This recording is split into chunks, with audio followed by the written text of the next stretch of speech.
सैयदा ने चक्की चलाई, चक्की चलाने के बाद इंतजार हो रहा है, हसन हुसैन दोनों रोजे से हैं, सैयदा पाक रोजे से हैं, मौला अली रोजे से हैं। अजान की आवाज आ जाए कि अजान दे दें, अजान बिलाल अजान पढ़ दें कि कैसा दौर है ये, ऐसा दौर है, एक मस्जिद है मगर सारी चीजें लाजवाब हैं।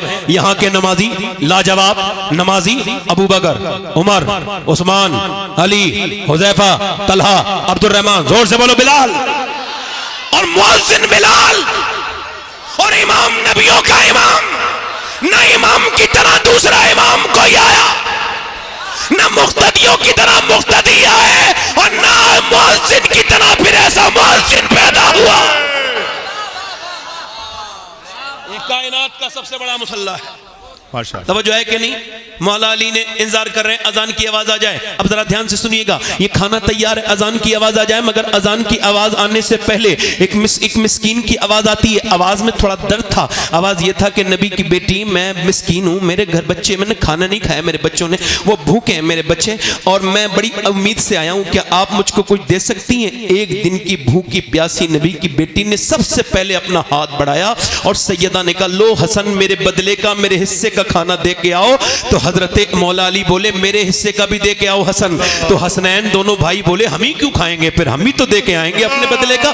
दोनों बच्चे भी दे करके आ गए। और ये फिर अब दूसरी रात गुजर गई है अहले बैत पर, और फिर ये दूसरी रात के बाद ये दूसरे दिन की, तीसरे दिन की सुबह हुई है। दूसरे दिन की सुबह में इन्होंने पानी से सहरी कर ली है। फिर मौला अली जो है वो मजदूरी करने के लिए गए हैं। एक तो अरब का हाई टेम्परेचर, उसमें मौला अली 2 दिन के रोजे से, उसके बाद अल्लाह अकबर दोपहर तक जो है वो इफ्तार करके, दोपहर तक मेहनत करके, मजदूरी करके शाम को लेके आए हैं। फिर नबी की 2 दिन की भूखी प्यासी बेटी ने फिर चक्की चलाई है, और चक्की चलाते चलाते नबी पाक सल्लल्लाहु ताला अलैहि वसल्लम की बेटी ने चक्की चलाने के बाद फिर रोटी बनाई है, और रोटी बनाने के बाद फिर इंतजार हो रहा है कि अजान की आवाज आ जाए। आज ये दूसरा रोजा है, अजान की आवाज आ जाए, मगर अजान की आवाज आने से पहले एक आवाज आती है, और बड़ी पुरदर्द आवाज है।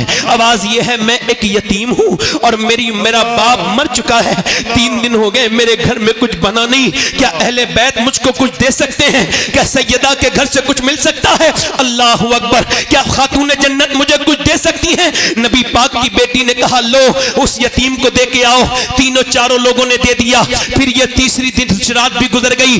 अब तीसरा दिन भी रोजा, और वो भी किसी खाने से नहीं, बल्कि फिर वो भी पानी से। ओ बेरोजार, और ना रोजा रखने वालों, बगैर रोजे के रहने वालों, क्या जवाब दोगे कल क़यामत के दिन कि तुम्हारे घर में नेमतें भरी हुई थी और अहले बैत के घर में नफली रोजा है, और तीसरा दिन भी पानी से इफ्तार रोजी वो सहरी की गई है। पानी से सहरी करने के बाद मौला अली गए हैं अपने बच्चों को देख करके, बाप गया है मजदूरी करने, और मजदूरी करने बाग में। अच्छा मेरी तरफ देखें, ये एक हदीस अलग से जम कर रहा हूं। ये हदीस मैंने मदीने शरीफ में बैठ के पढ़ी थी, और 21वें रमजान को पढ़ रहा था, तो मेरे सामने हुजूर का गुंबद था। यानी जब मैं हदीस पढ़ रहा था तो वो मदीने वाला भी गुंबद मेरे सामने था। उस हदीस का असर मेरे दिल पर जो हुआ है, उसको आज तक मैं कभी खत्म नहीं कर पाऊंगा। वो अजीब सा असर था कि मौला अली कहते हैं, मैं 15 दिन के बाद अपने घर आया। कितने दिन के बाद बोलो? 15 दिन के बाद। और कहते जब मेरी बीबी ने दरवाजा खोला तो मुस्कुरा के सलाम कर दिया, ये से वाले मियां तावीज दे देंगे तो मेरा घर अच्छा हो जाएगा। इन औरतों को कोई समझाए, ये से वाले मियां तावीज दे देंगे तो मेरा शौहर मुट्ठी में आ जाएगा। और काम मुट्ठी से बाहर फेंकने के कर रही है। आदमी जब आता है तो मुंह बना के बैठ जाती है। ये दुनिया की मनहूस औरतों की पहचान है कि दूसरों के सामने मुस्कुराएंगी, अपने मर्दों के सामने नहीं मुस्कुराएंगी। ये जलील किस्म की औरत की पहचान है कि दूसरे औरत को तो मुंह बना के दिखाएंगी, अपने चेहरे पे चाहे वो अपने चेहरे पे मेकअप करके दिखाएंगी। इनसे पूछो मेकअप करने वाला तो घर बैठा है, उसके लिए तो मेकअप नहीं किया। ये जो शादी में मेकअप करके जा रही हो, आपको शर्म नहीं आई कि आपकी नीयत दूसरों को दिखाने की है, दुनिया के गंदे लड़कों को दिखाने की है? अरे शर्म नहीं आई? तेरे हर कदम पे तुझ पे लानत है। आला हज़रत फरमाते हैं, जब औरत बेपर्दा होकर घर से निकले, हर कदम पर उस पर लानत पर अल्लाह के फरिश्ते भेजते हैं। मगर जब वही औरत अपने शौहर को दिखाने के लिए मेकअप करे, और अगर उसका आदमी उसको देख के खुश हो जाए, तो अल्लाह एक सदके का सवाब अता फरमाता है। एक सदके का सवाब अता फरमाता है। कोई जरूरत नहीं वो तावीज देने वालों के पास जाने की, कोई जरूरत नहीं। एक ही तरीका है जब शौहर को अगर मनाना है, और ये सुन्नते फातिमा है कि जब तेरा शौहर घर में आए तो मुस्कुरा के सलाम कर दे, इंशाअल्लाह बरकतें घर में रहे। वाह वाह वाह वाह वाह वाह, बरकतें बरकतें बरकतें नहीं नहीं नहीं, पानी नहीं, जोर से बोले सुभान अल्लाह।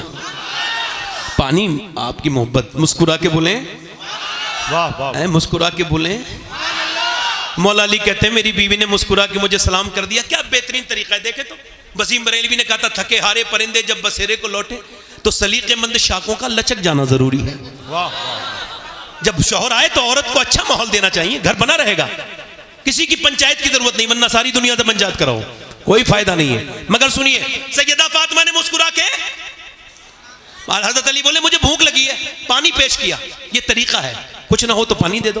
तो उन्होंने पानी पे, कब भूख लगी है, कहते मौलाना 3 बार आवाज दी ना, आवाज नहीं आई। चौथी बार मैंने कहा सैयदा, अंदर से रोने की आवाज आई। मैं अंदर गया ना तो दोनों आलम के मालिक व मुख्तार की बेटी बैठी भी रो रही है, जिसकी आंखें हुजूर की तरह, जिसके होंठ हुजूर की तरह, जो मुस्कुराए तो नबी की तरह लगे, जो उठे तो नबी की तरह लगे। अम्मी आयशा फरमाती फातिमा चलती थी तो ऐसा लगता था अल्लाह का रसूल चल रहा है, फातिमा बोलती थी तो ऐसा लगता था अल्लाह का रसूल बोल रहा है। मैंने कहा फातिमा आपको किस चीज ने रुलाया है? अब जरा अजीम बाप की अजीम बेटी की बात सुनिए। फरमाया मेरे सरताज मेरे अब्बा ने, मैं इस वजह से रो रही हूं कि आपको खाना नहीं दे पाई, इसका अफसोस है कि आप सफर से आए। कहा क्यों? कहा जब आप घर से गए थे कई दिन का फाका था, घर में आए हैं तो आज कई दिन का फाका है। हजरत अली कहते हैं आपने मुझे बताया क्यों नहीं? कहा मेरे अब्बा ने कहा था फातिमा अली से वो मत मांगना जो उनके पास मौजूद न हो। कहते हैं मैं बैठा था, फिर मैं रोने लगा और बहुत रोया, और फिर मैंने फातिमा को रोते देखा। मैंने पूछा क्यों रोती हैं? कहने लगी आप चले गए थे, मेरे अब्बा के घर में 16 दिन से चूल्हा नहीं जला है मेरे अब्बा के घर में। हजरत अली कहते हैं बच्चों की भूख अपनी जगह, मगर हुजूर को सुन के मैं बाग की तरफ गया और जाकर के मैंने बाग वाले से कहा कोई काम ले लो मुझसे। उसने कहा 1 डोल निकालोगे और पानी दोगे मेरे बाग को तो 1 खजूर दूंगा। कहते 3 डोल निकाले, पसीने में भीग गया, मगर फिर हुजूर को याद किया, 17 डोल निकाले, बिल्कुल भीगा हुआ हूं पसीने से, और मेरे बच्चे भी भूखे, मैं भी खुद भी भूखा, मगर 1 खजूर चखी तक नहीं। ऐसे करके हुजूर की बारगाह में ले गया। हुजूर ये नजराना है, फरमाया अली तेरे बच्चे भूखे हैं, तेरी फातिमा भूखी है, तेरे हसन भूखे हैं, उनको नहीं दिया। मैंने कहा हुजूर हसन से ज्यादा, फातिमा से ज्यादा, हुसैन से ज्यादा अली आपसे मोहब्बत करता है मेरे आका। हुजूर ने दोनों हाथ उठा के दुआ की थी, ऐ अल्लाह मैं अपने अली से मोहब्बत करता हूं, तू भी मेरे अली से मोहब्बत कर। या अल्लाह मैं इससे, इसकी औलाद से राजी हूं, तू भी इससे राजी हो जा। फिर हुजूर मेरे घर गए, कहा तेरे बच्चों के साथ खाऊंगा बैठकर। हुजूर ने खजूर की गुठली निकाली और फिर खजूर जब हसन के मुंह में दी तो हसन ने नाना को देख के रोना शुरू किया, हुसैन ने भी रोना शुरू किया। मेरे नबी ने दोनों को प्यार किया तो सैयदा रोने लगी। फरमाया ना मेरी बेटी फातिमा न रो, मेरी बिलाडली, ये मताउन दुनिया कलील, ये दुनिया छोटी है और ये दुनिया की रौनकें, दुनिया की लज्जतें आले मोहम्मद के लिए नहीं है, आले मोहम्मद के लिए दुनिया नहीं है मेरी बिटिया ना। हजरत अली कहते हैं मैं तीसरे दिन अपने घर आया और मेरी बीबी ने फिर 3 दिन की रोजे की बीबी ने, रोजेदार रोजे के साथ मेरी बीबी ने चक्की चलाई, और चक्की चलाने के बाद मेरी बीबी ने 3 दिन का रोजा रखने के बाद फिर चक्की चलाई कि नीचे को जो है वो खाना रख दिया। अब अजान की आवाज आ जाए, मगर अजान की आवाज नहीं आई। एक कैदी की आवाज आई, वो भी गैर मुस्लिम की, एक असीर की आवाज आई। उसने कहा मैं एक गैर मुस्लिम हूं, मुझे मदीने में किसी ने खाना नहीं दिया और सबने मुझे डांट दिया, भगा दिया, मैं कैदी हूं, क्या नबी की बेटी मुझको कुछ दे सकती है? मैंने सुना है जिसे कहीं से कुछ नहीं मिलता वो फातिमा के घर से कभी खाली नहीं जाता है, क्या आप कुछ दे देंगी? सैयदा ने खाना उठाया, हसन ने उठाया, दे दिया। जब अजान हुई मस्जिद में गए ना तो दोनों बच्चे कांपते थे भूख की वजह से, चेहरा बिल्कुल पीला था। मेरे नबी ने दोनों बच्चों को प्यार किया और कहा अली तेरी सखावत अल्लाह ने पसंद कर ली है। ऐ लोगों जरा सोचो तो हमने किस पैगंबर को भुला दिया है, किस रसूल को भुला दिया है, आज हम बिल्कुल भूल चुके हैं। जरा गौर तो करो। मेरे नबी ने फरमाया अली तेरी सखावत अल्लाह को पसंद आई, तेरी ज़ियाफत अल्लाह को पसंद आई। अल्लाह ने जिब्राइल को भेजा और फिर फरमाया वयुतइमून अत्तामा अला हुब्बिही मिस्कीना व यतीमा व असीरा, यानी खुद ना खाते हैं भूखों को खिला देते हैं। कैसे साबिर है मोहम्मद के घराने वाले। मगर मैंने अर्ज की थी, ए सैयदा, ए तैयबा, ए ताहिरा, ए सैयदा फातिमा, ये बताएं आखिर आपने 3 दिन का रोजे क्यों रखे, 4 दिन का क्यों नहीं रखा, या 2 दिन का क्यों नहीं रखा? आवाज आई मेरा पैगाम यजीद के लिए था मदीने से, ओ यजीद तू मेरे बेटे हुसैन को डरा नहीं पाएगा, ना 3 दिन की भूख से, ना 3 दिन की प्यास से, चूंकि फातिमा ने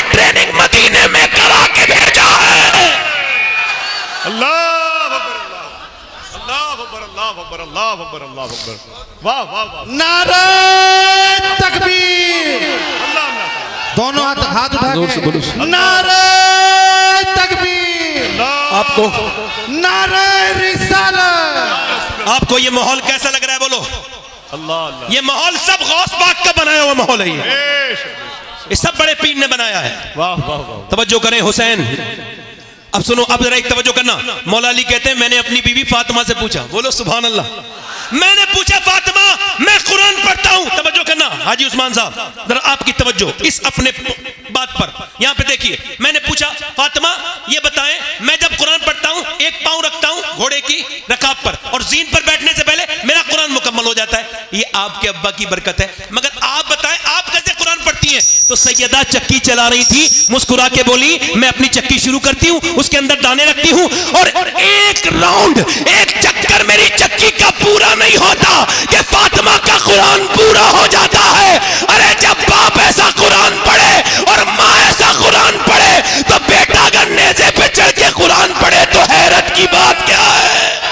अल्लाह अल्लाह अकबर अल्लाह अकबर अल्लाह। यजीद बनते हैं लोग आज भी कोशिश से, हुसैन बनते नहीं खुदा बनाता है। वाह वाह वाह। अच्छा एक चीज है तकदीर, क्या है बोलो? तकदीर को ना मानना कुफ्र। तकदीर को मानना ही पड़ेगा और मैं आपसे मनवा भी लूंगा अभी यहीं बैठ के। जो तकदीर को ना मानने वाला है मेरी 2 मिनट की बात सुने, 2 मिनट में भी नहीं। किसी ने अपने बाप को अपने आप इंतखाब किया? ना। बताओ। अरे कोई अपनी मर्जी से अपना बाप चुनता है? चुनता है? अगर ऐसा होता तो लोग बिल गेट्स के घर पैदा होते, अडानी अंबानी के घर बच्चे पैदा होते, गरीबों के घर बच्चे पैदा नहीं होते। कोई अपनी मर्जी से अपना बाप, अपनी माँ, बोलो बोलो, अपनी माँ, अपनी बहन, अपना भाई, अपना नाना, अपनी नानी, और किसी का नाना ठीक है तो नानी ठीक नहीं, किसी का दादा ठीक है तो दादी ठीक नहीं, किसी का बाप ठीक है तो माँ ठीक नहीं, किसी की माँ ठीक है तो भाई ठीक नहीं, किसी का भाई ठीक है तो बहन ठीक नहीं, किसी को अल्लाह ने बहन से नवाजा अच्छी बहन है तो उसके भाई अच्छे नहीं है। मगर पूरी दुनिया में एक हस्ती ऐसी है हुसैन इब्ने अली की, जिसे जिधर से देखो लाजवाब है।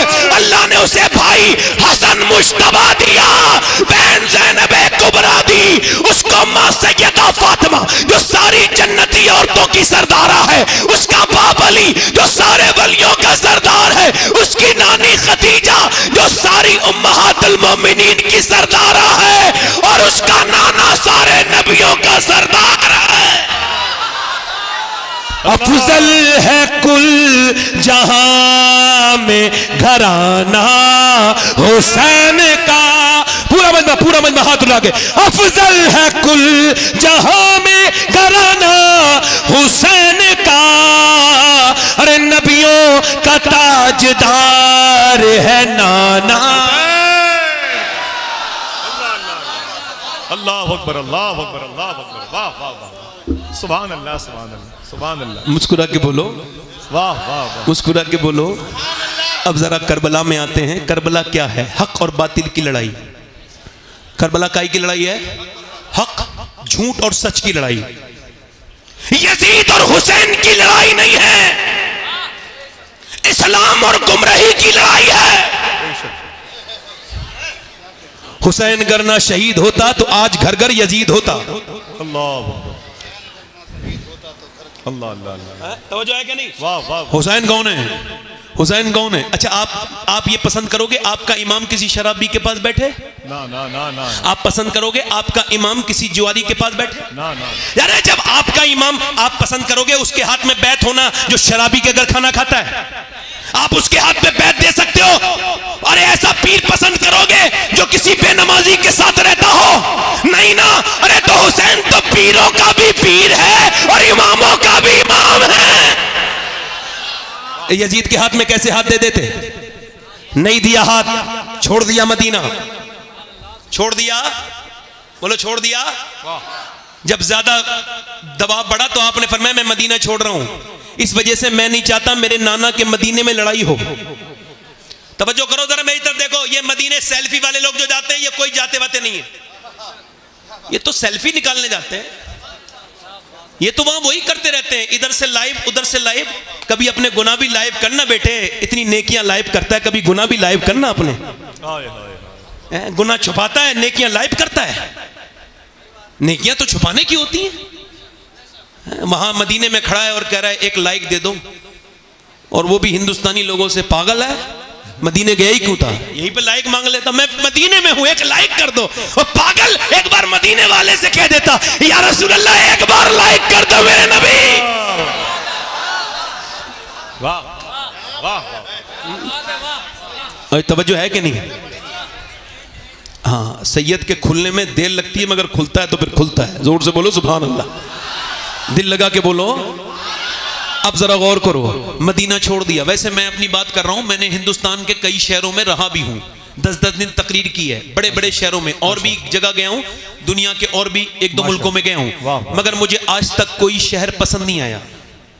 ऐसा नहीं लगा मुझे कि मुझे वहां की याद आई हो। मगर 2017 में गया था पहली बार हज करने, अब कई हर साल जाता हूं अल्हम्दुलिल्लाह, अल्लाह का शुक्र है। मगर मैं आपको कसम खा के बता रहा हूं, आज तक कोई ऐसा दिन नहीं गुजरा 6 साल में जो मुझे मदीना याद ना आया हो, खुदा की कसम खाता हूं। वाह वाह, मेरे जैसे गुनहगार इंसान को, और ऐसे आला हजरत की नज़र से देखो मदीना, कभी देखो आला हजरत की नज़र से।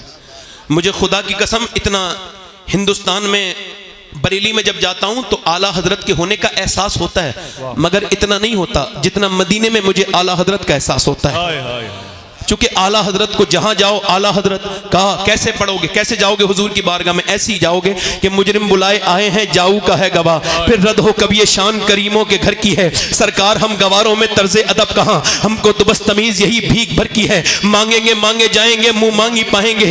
दुनिया के पैसे वालों, ये पैसा तुम्हारे काम नहीं आएगा। देखो एक बार मदीना, एक बार देखो मेरे हुजूर का मदीना, एक बार काबे की बहारें देख लो। ए नौजवानों, मोबाइल ना बदलो, आसान है मदीना देख लो, हुजूर की बारगाह की हाजिरी कर लो। मेरा इमाम ऐसा है कि अगर उसको बरेली में ढूंढो तो नहीं मिलेगा, कहां मिलेगा? फरमाते हमें रजा तेरे दिल का पता चला व मुश्किल दरे रोजा के मुकाबिल वो हमें नजर तो आया। यानी मदीना इंसान का छोड़ना बड़ा मुश्किल है, मगर जब मैंने मदीना छोड़ा, जब हाजी ने मदीना छोड़ा, जब आम आदमी ने मदीना छोड़ा तो दिल फट गया। वो एयरपोर्ट तक रोता हुआ आया, और जब मदीना याद आता है तभी बैठ के रो लेता है। मगर बताओ वो हुसैन कैसा मदीना छोड़ा होगा, कैसे मेरे हुसैन ने मदीना छोड़ा होगा, जिसने बचपन में आंखें वही खोली हैं, जो कभी अपने नाना के कांधों पर बैठा है, कभी नाना की जुबान चूस रहा है, कभी नाना के कांधों पर बैठा है। कौन? हसन हुसैन। कोई समझेगा हसन हुसैन को? हजरत उमर फारूक आजम इमाम हसन इमाम हुसैन को देखने रोज आते हैं हुजूर के विसाल के बाद। मौला अली ने कहा पहले तो नहीं आते थे हुजूर के जमाने में, उमर अब इतना मेरे बच्चों को क्यों देखने आते हैं? उमर रो के बोले तेरे बच्चों की चेहरा अली बिल्कुल मेरे नबी की तरह है, इनको देख लेता हूं तो बिल्कुल नबी याद आ जाते हैं, नबी की तशनगी कम हो जाती है। मेरे बरेली का इमाम बोला मादूम न था शाये सकलैन, उस नूर की जलवागाह थी जाते हसनैन, और तमसील ने उस नूर के दो हिस्से कर दिए, आधे से बने हसन आधे से हुसैन। हुसैन ने मदीना छोड़ दिया, कैसे दिल से मदीना छोड़ा? मक्के आ गए, मक्के में खतूत आए,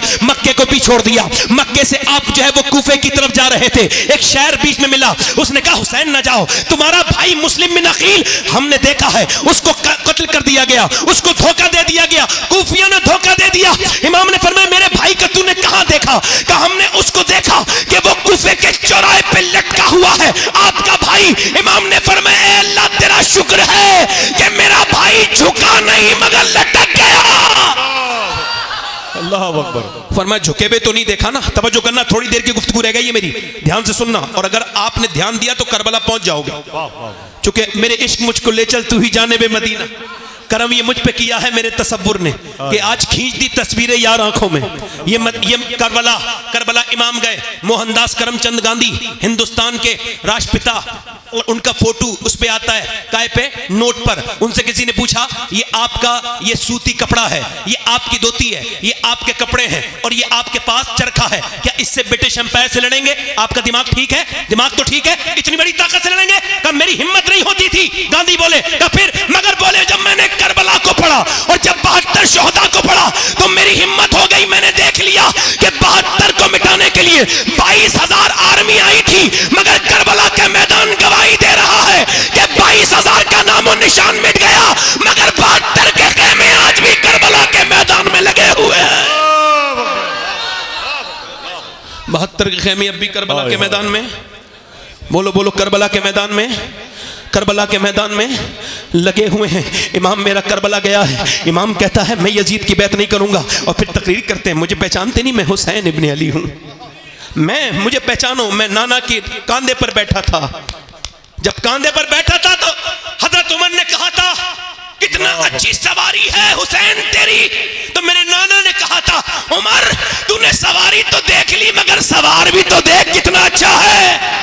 हाय हाय हाय। मैं वही हुसैन हूँ, आज मैं यहाँ पे खड़ा हूँ। इमाम आ गए, तवज्जो करना थोड़ी देर। नौजवानों आपकी बहुत खास तवज्जो चाहता हूँ, अल्लाह करे तो ये मजमा और ये महफिल मैं जहाँ चाहता हूँ वहाँ पहुँच जाए। हुसैन इब्ने अली हैं। अब आपने फरमाया जंग मैं नहीं करता, मुझे जाने दो, अब मैं किसी और मुल्क में चला जाऊँगा। रिवायतों में लिखा है, पूछा कहाँ, तो आपने फरमाया मैं हिंदुस्तान चला जाऊँगा। अल्लाह। मगर उनको क्या करना था, बेयत लेनी थी। बेयत का मतलब है बिक जाना। क्या मतलब? बैत का मतलब बिक जाना। तो या तो किसी की नेकी को देख के बिक जाओ, वरना इमाम हुसैन कहते हैं दुनिया में कोई खजाना ऐसा नहीं बना जो हुजूर की औलाद को खरीद सके। अल्लाह। आपने फरमाया मेरे जैसा यजीद की बैत। उन्होंने कहा ठीक है, जंग शुरू। जंग। अब जब तलवारों की आवाज आ रही थी, एक औरत गुजर के जा रही थी। मेरी बहनें सुन ले, मेरी बेटियां, ये जो आज अपने बच्चों को कभी नमाज के लिए नहीं कहती, कभी नमाज के लिए नहीं कहती, सुने, औरत जा रही थी अपने बेटे की शादी की तैयारी करने। अब जब जा रही थी ना औरत, और जब वो औरत जा रही थी तो आवाज आई, तो उस औरत ने कहा देख क्या मेरे बेटे कैसी आवाजें आ रही, तलवार किसकी जंग हो रही है, देख तलवारें टकरानी आपस में। वो बच्चा आके रोने लगा, अम्मा मेरा दिल बड़ा दुख है। क्या हुआ? कहा मैंने वहां करबला में एक इतना खूबसूरत इंसान देखा, मेरी आंखों ने इतना अच्छा नहीं इंसान नहीं, ना उसकी आंखों की तरह आंखें थी, ना उसके लहजे की तरह। कहा अच्छा। मैंने पूछा कौन है? कहा ये हुसैन इब्ने अली है, इन पर बड़ा जुल्म हो रहा है। तो कहता है मेरी माँ, मेरा दिल फट गया। माँ रो के बोली मेरे लाल, फातिमा का घर लुट रहा हो और मैं अपने बेटे का घर बसाऊं, मेरा दिल गवारा नहीं करता। मैंने आज तक तुझसे कभी तुझसे मैंने अपने दूध का बदला नहीं मांगा, आज मांगती हूँ, ऐसा कर तू मेरे बेटे हुसैन पे कुर्बान हो जा। बेटा बोला अम्मी अगर तू ना भी कहती मैं फिर भी हुसैन पे कुर्बान होने का इरादा रखता था।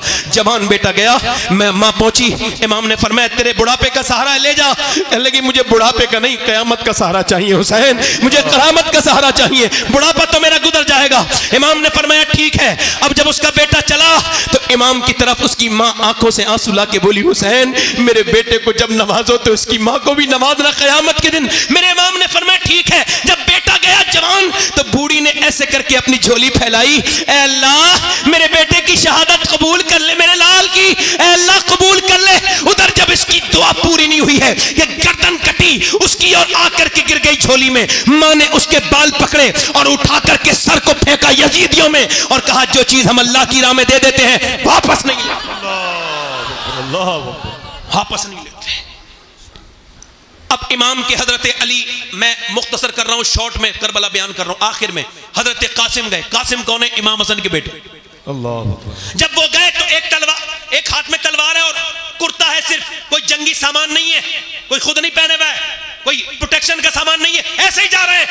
मगर शेर का पोता था, जाके बोले है कोई जो मेरा मुकाबला करे? अरे 22,000 से जो भूखा प्यासा मुकाबला तलब करे अली का ही तो पोता हो सकता है। अर्जक नाम के पहलवान ने कहा, शिमर ने कहा अर्जक जा, अर्जक जरा जा, अर्जक जा लड़। अर्जक बोला तेरा दिमाग ठीक है शिमर, मैं 500 लोगों से लड़ता हूं, इससे अकेले लड़ लूंगा? दुनिया मेरी क्या कहेगी, तू तो करेंगे लोग, बच्चे से लड़ाऊं, मेरा बेटा जाके इसकी गर्दन काट लाएगा। उसने कहा ठीक है ट्राई कर ले। उसका बेटा आया ना जवान, आने में टाइम लगा, मरने में टाइम नहीं लगा। वाह वाह वाह।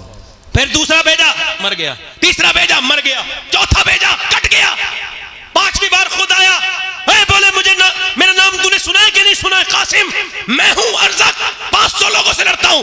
हजरत कासिम बोले मैंने तेरा नाम नहीं सुना मगर तूने मेरे दादा अली का नाम जरूर सुना होगा। और मैं आ जा।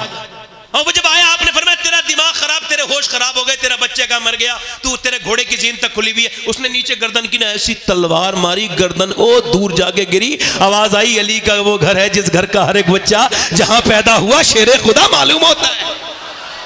अल्लाह। इमाम कासिम, अच्छा अब 22,000 लोग जब तीर चलाएंगे एक आदमी पर तो क्या होगा? शहीद हो गए।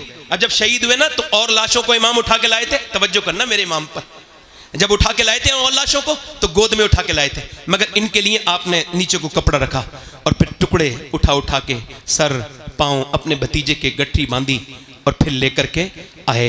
और फिर इमाम ने ना अपने छोटे बेटे की बड़े बेटे के पास गए, वो भी शहीद जब होने गए हजरत अली अकबर, तो देखा आंखों में आंसू थे। इमाम ने फरमाया मेरे अली अकबर, किसी शहीद की आंखों में आंसू नहीं देखे, मेरे बेटे तेरी आंखों में आंसू क्यों हैं? तो बेटा रो के बोला अब्बा मेरे बाद आप अकेले रह जाओगे। 18 साल का। इमाम ने कहा नहीं नहीं, तेरी दादी तुझे जन्नत में देखना चाहती हैं, इंतजार कर रही हैं, तेरे नाना जा तेरा इंतजार कर रहे हैं। इमाम अपने बेटे को उठाया, जो जवान बेटे की मैयत पे न रोया वो हुसैन। इमाम फिर वापस आए, 6 महीने के बच्चे की कब्र बनाई है बस अली असगर की, और करबला में कोई कब्र नहीं बनाई आपने अपने हाथ से, एक ही कब्र बनाई। क्यों? क्योंकि बाद में घोड़े दौड़े थे, और अगर 6 महीने के बच्चे पे घोड़े दौड़ जाते ना तो अल्लाह उस कौम को बर्बाद कर देता, उलमा कहते हैं बर्बाद कर देता। इमाम ने अब मेरी आखिरी तकरीर का हिस्सा है, बड़े ध्यान से आपसे बड़ी अल्लाह रसूल का वास्ता देके कहता हूँ, बड़े ध्यान से सुनिएगा। मेरे इमाम ने अपने नाना का जुब्बा पहन के और अमामा बांधा नाना का, और हाथ में जब साफा हाथ में तलवार ली तो पीछे से 21-22 साल के बच्चे ने हाथ रख दिया, पीछे मुड़ के देखा हजरत ज़ैनुल आबिदीन थे। अब्बा मुझे छोड़ के जाओगे? तारीख क्या कहेगी कि जवान बेटा रहा और बाप को छोड़ के चला गया, बाप को जाने दिया। इमाम ने कहा नहीं नहीं मेरे बेटे, मेरा इम्तिहान खत्म हो रहा है, तेरा शुरू हो रहा है। तुझे तो मेरे अमानतें देता हूं, तू मेरा खलीफा है, मेरी अमानतों का अमीन, मेरी विरासतों का तू अमीन है, मैं तुझको देता हूं। मेरे ज़ैनुल आबिदीन, मेरी नस्ल तुझसे चलेगी, जा मेरे बेटे तेरा सब्र यहीं से शुरू होता है। इमाम ज़ैनुल आबिदीन को समझाया, फिर अपनी औरतों के पास गए और फरमाया ओ ज़ैनब, ओ उम्मे रबाब, ओ फातिमा, ओ शहरबानो, मैं जा रहा हूं, बस तुम सब्र करना, चीखना मत, चिल्लाना मत, रोना मत। अल्लाहु अकबर। सैयदा ज़ैनब ने कहा किसके सहारे छोड़ के जा रहे हैं? कहने लगे जिसके सहारे इब्राहिम ने हाजरा को छोड़ा था, उसी के सहारे छोड़ के जा रहा हूं, बस उसी के छाड़े छोड़ के जा रहा हूं। इमाम चल दिए बरेली से, हुजूर आला हजरत के भाई अल्लामा हसन कहते हैं अल्लाहु अकबर, हूरे करती हैं उरूसाने शहादत का सिंगार, खूबरू दूल्हा बना है हर जवान अहले बैत, और फातिमा के लाडले का आखिरी दीदार है, हश्र का हंगामा बरपा है मियाने अहले बैत। इमाम को आखिरी बार उनके घर की औरत देख रही हैं, अपना सौदा बेचकर बाजार सूना कर गए, कौन सी बस्ती बसाई ताजराने अहले बैत। इमाम जब करबला में गए, तलवार आपने चलाई, आपकी तलवार से तो कोई मुकाबला नहीं कर सकता था, तीर मारे, पहला तीर जब सीने पे लगा, ओ नौजवानों इस तीर को तुम भी दिल पे लेके सुनो। इमाम ने घोड़ा वापस किया, खेमे में जाके बोले बहन रोई थी क्या ज़ैनब? कहा हाँ मेरे भाई, तुम मेरे भाई हो, मेरे माँ जाए हो, मेरे साथी हो, मेरे भाई, मैं बचपन से तुम्हारे साथ खेली, मगर अब जब तीर लगाए तो ज़ैनब को अफसोस तकलीफ हो गई, मैं बहन हूं।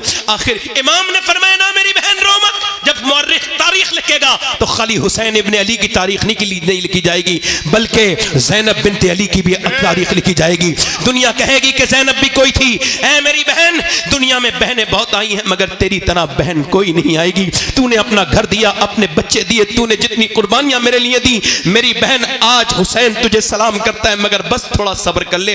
अभी सिर्फ एक मेरे तीर लगाए, और सुनना हदीस का बयान कर रहे हैं इमाम, अभी मेरे तीर लगाए, अभी तो मेरी लाश पर घोड़े दौड़ेंगे। देख मेरी बहन, औरत की आवाज औरत है, बाहर मत निकलना, बाहर मत निकलना। काश कि हमने शादियों में अपनी बहनों को दुपट्टा देके कहा होता, बहन सर पे दुपट्टा ओढ़ ले।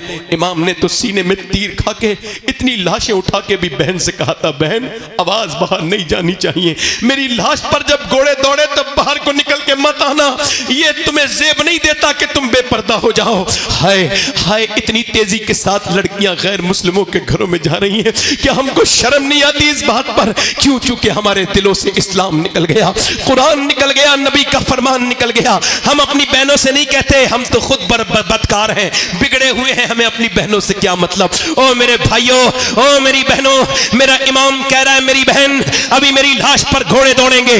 मेरा इमाम गया है फिर मैदान में, मगर तलवार वाली जंग उन्होंने खत्म कर दी। 10,000 तीर जब एक साथ एक आदमी की तरफ आए तो बताओ कहां कहां तीर लगे होंगे? कोई ऐसी जगह नहीं थी, सीने में तीर लगा, इमाम के निकाल दिया। निकाल ही रहे थे कि आकर के माथे पे लगा है, और जब माथे पे लगा है उसको निकाल रहे हैं तो फिर नेज़े लगे, और इतने जख्म के कोई जिस्म का हिस्सा ऐसा नहीं है जो इमाम हुसैन के जिस्म पे जहां जख्म नहीं आया है, पूरे जिस्म पे तीर ही तीर लगे हुए। इमाम अब शहादत के करीब है, आपकी हाथ की जो पकड़ है वो कमजोर होती चली जा रही है, और आप घोड़े से नीचे तशरीफ ला रहे हैं। और जब नीचे तशरीफ लाए हैं तो मुअर्रिख ने लिखा है कि इमाम लबों को हिला के कुछ कह रहे थे, किसको याद कर रहे थे? अपनी सकीना बेटी को, वो जो 6 साल की रही है? नहीं नहीं नहीं। अपनी बहन ज़ैनब को? नहीं नहीं नहीं। अपने बेटे अली अकबर को? नहीं नहीं। अपने ज़ैनुल आबिदीन को? नहीं नहीं। अपने नाना को? नहीं नहीं। अपनी अम्मी फातिमा को? नहीं नहीं। का फिर किसको याद करते थे?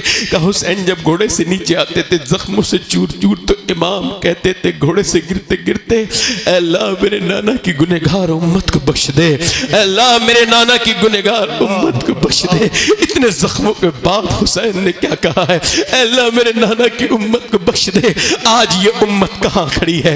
ये उम्मत बर्बादी की तरफ जा रही है। ये नौजवान लड़के, इनकी तन्हाइयां बर्बाद है।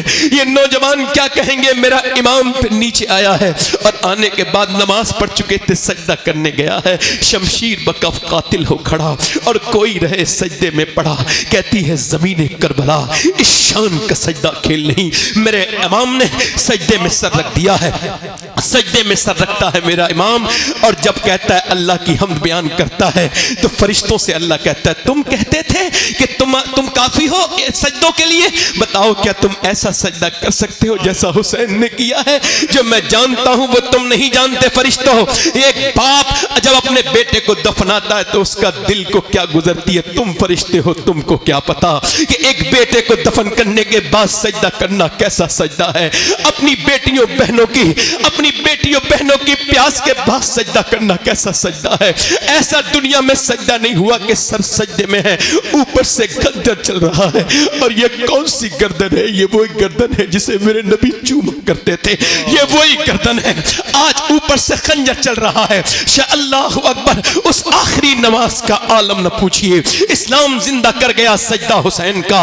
सजदे तो सबने किए, मगर हुसैन तेरा अलग अंदाज है। तूने वो सजदा किया जिस पे खुदा को नाज है। इमाम की गर्दन काट दी गई है, अब घोड़े दौड़ रहे हैं इमाम के ऊपर। मगर मैं उन औरतों को भी आओ सलाम कर दूं, अहले बैत की उन औरतों को सलाम कर दूं जिनकी तरबियत सैयदा फातिमा ने की है। आओ सलाम करें उनको कि इधर घोड़े दौड़ रहे हैं लाशों पर, उधर सूरज डूब रहा है, पानी तो है नहीं उन औरतों के पास। उनके पास क्या है? करबला की ज़ैनब के पास सिर्फ मिट्टी है। मिट्टी से तयम्मुम करके ज़ैनब सजदे में चली गई, मिट्टी से तयम्मुम करके सकीना सजदे में है। मैं कहता हूं ऐसी भी कोई औरत नमाज पढ़ सकती है। उधर बेटों की हड्डियों पे जब घोड़े दौड़ते हैं तो चटाख चटाख की आवाजें आती है, उधर सजदे में औरतें नमाजें पढ़ रही हैं। ये कौन है? ये नबी के घर की औरतें हैं, ये नबी के घर की औरतें हैं जिन्होंने नमाज नहीं छोड़ी। ऐ लोगों, मौत करीब करीब है। ये तुम्हारी दुनिया, तुमको जाओ पोस्टमार्टम हाउस पे मुरादाबाद जाओ संभल के पोस्टमार्टम हाउस पे जाओ जाकर के देखो कितनी लाशें पड़ी हैं। मेरी और आपकी तरह उन्हें चीरने वाला नहीं है। वो चीरने वाले कहते हैं हमारे पास टाइम नहीं, कल चीरेंगे। और कल वो चीरते हैं शराब पी करके। अब तो ग्लेंडर चल गया है, पहले तो फाड़ते थे, अब ग्लेंडर से चीरते हैं, पूरा जिस्म फाड़ देते हैं। कौन सी दुनिया में लगे हुए हो? फाड़ देते हैं। हुजूर फरमाते जब मुर्दे का हाथ पकड़ता है ना गस्साल, तो मुर्दा कहता है आराम से उठा, तेरे उठाने से बड़ी तकलीफ होती है।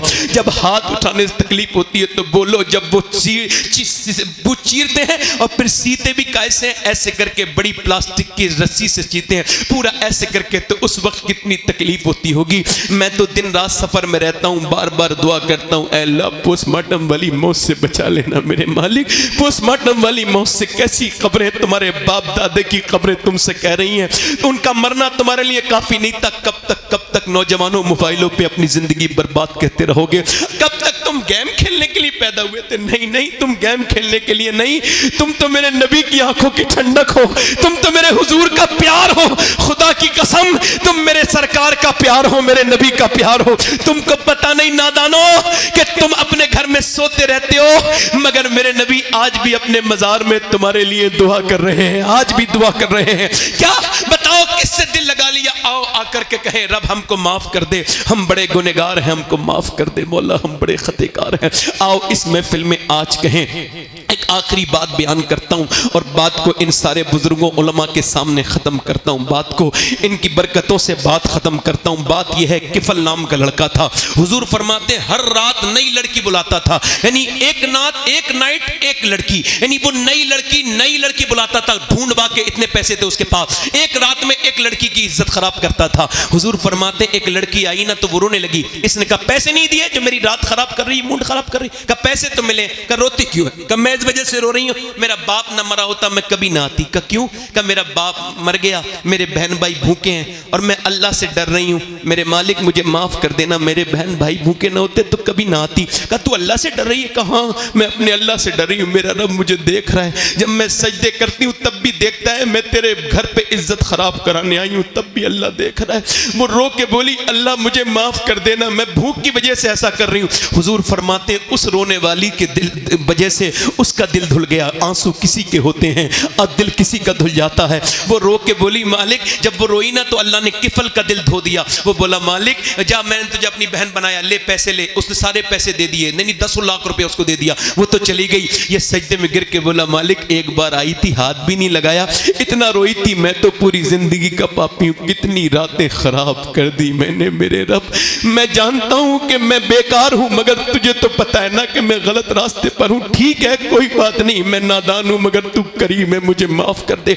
अगर मेरे जैसा गुनहगार कोई नहीं तो तेरे जैसा करीम कोई नहीं। ऐ मेरे रब, मेरी सांसें मौत की तरफ मुझे लेके जा रही हैं। ऐ बेपनाह ताकतों वाले, अगर मेरे जैसा गुनहगार कोई नहीं तो तेरे जैसा करीम भी कोई नहीं। ऐ रब, मैं गुनहगार बड़ा हूं, ऐसा रोया। हुजूर फरमाते अटैक हो गया, दिल का दौरा पड़ गया। कोई बंदा तेरे दर पे जो आंसू रोल देता है, मेरे मौला दरे तौबा तू उस पर खोल देता है। मर गया, सुबह को कोई जनाजा उठाने वाला नहीं आया। इसका जनाजा उठाएंगे बदकार का, खराब इंसान का, पापी का, कोई नहीं आया। अल्लाह ने फरिश्तों को भेजा। दोपहर के वक्त में इसके दरवाजे पे बड़े बड़े जली लफ्जों में लिख के गए फरिश्ते, इन्नल्लाह कद गफर लिल किफले। ये जो किफल है ना, इसे अल्लाह ने बख्श दिया है, इसको बख्श दिया है।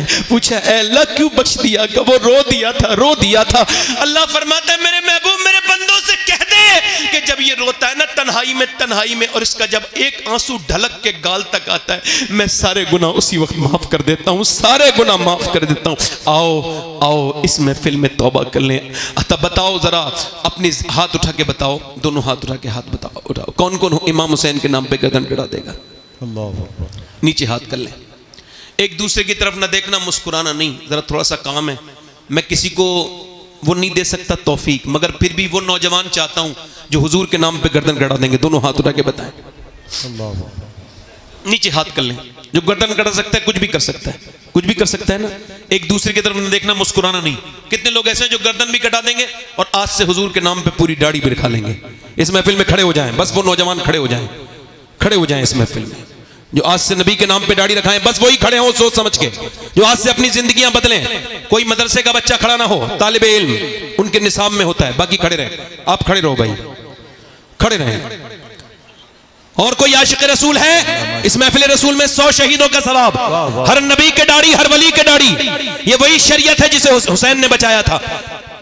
ऊपर हाथ कर लें, दाढ़ी रखाने वाले ऊपर हाथ कर लें, मेरे साथ कहें इंशाअल्लाह आज के बाद न दाढ़ी कटेगी न मुड़ेगी इंशाअल्लाह। बैठ जाएं। हुजूर की आंखों की ठंडक क्या है बोलो? नमाज। कितने लोग हैं जो आज से इरादा करते हैं हुसैन इब्न अली की कसम खाओ आज से तुम्हारी जानें जाएंगी मगर नमाज कदा नहीं होगी। दोनों हाथ उठा के इंशाअल्लाह नमाज की पाबंदी, इंशाअल्लाह दोनों हाथ उठा के इंशाअल्लाह नमाज पढ़ेंगे, इंशाअल्लाह अपनी बहन बेटी को पर्दा कराएंगे, इंशाअल्लाह हमेशा मसलके आला हजरत पे कायम रहेंगे, इंशाअल्लाह इंशाअल्लाह अपनी बहन बेटी को पर्दा कराओ।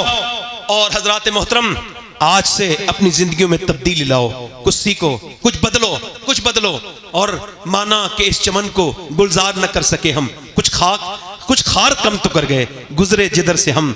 और जुल्म और शिकवे जुल्मते शब से तो कहीं बेहतर था, अपने हिस्से की कोई शम्मा जलाते जाते, राब्ते तोड़ गया वो सारे आते जाते, वरना इतने तो मरासिम थे कि आते जाते। अल्लाह हम सबको सलामत रखे। तौबा कर लें, अस्तगफिरुल्लाह रब्बी मिन कुल्लि ज़म्बिन व अतूबु इलैह, ला इलाहा इल्लल्लाह मुहम्मद रसूलुल्लाह। मेरी ज़िंदगी का मकसद तेरे दीन की सरफराजी, मैं इसीलिए मुसलमान, मैं इसलिए नमाजी, इस्लाम जिंदाबाद, मसलके आला हजरत पाइंदाबाद। आखिर में दुआ गूँ अल्लाह हम सब के माँ बाप को बख्शे, बिलखुसूस हाजी इरफान साहब, उनकी अहलिया को, और हमारे इनके ख़ानदान से जितने लोग गए हैं उन सब की मग़फ़िरत फरमाए। अभी मुजस्सम भाई की वालदा का करीब में इंतकाल हुआ, अल्लाह उनकी मग़फ़िरत फरमाए, उनके दर्जात को बुलंद करे। अल्लाह मेरी वालदा को शिफा दे, वो बीमार हैं। आप में जो भी इंशाल्लाह बाद में दुआ होगी, आप बैठें। अब शब्बीर बरकाती साहब पढ़ेंगे और मैं आसिफ भाई से गुजारिश करता हूँ कि कुछ अशार आप अच्छे से सुनाएं। और मुझसे कोई गलती हो गई हो तो ज़रा थोड़ा सा ये तरीक़ा ऐसे अपनाना पड़ता है, थोड़ा ज़ोर से बोलना पड़ता है शुरू में। माफ़ कीजिएगा, कोई गलती हो गई हो, मैं आपका खादिम हूँ, खिदमत करने वाला है। नौकर से गलती हो जाए तो मालिकों को माफ़ कर देना चाहिए। अस्तग़फ़िरुल्लाह रब्बी मिन कुल्लि ज़म्बिन व अतूबु इलैह। पढ़ लीजिए ला इलाहा इल्लल्लाहु मुहम्मद रसूलुल्लाह। मेरी ज़िंदगी का मकसद तेरे दीन की सरफराजी, मैं इसीलिए मुसलमान, मैं इसीलिए नमाजी। इस्लाम जिंदाबाद, मसलक आला हज़रत पाइंदाबाद। व युतइमून अत-तआम अला हुब्बिही मिस्कीनन व यतीमन व असीरा। सदक़ल्लाहुल अज़ीम। तमाशाइयों चुन के रख लो इसे, तमाशाइयों चुन के रख लो इसे।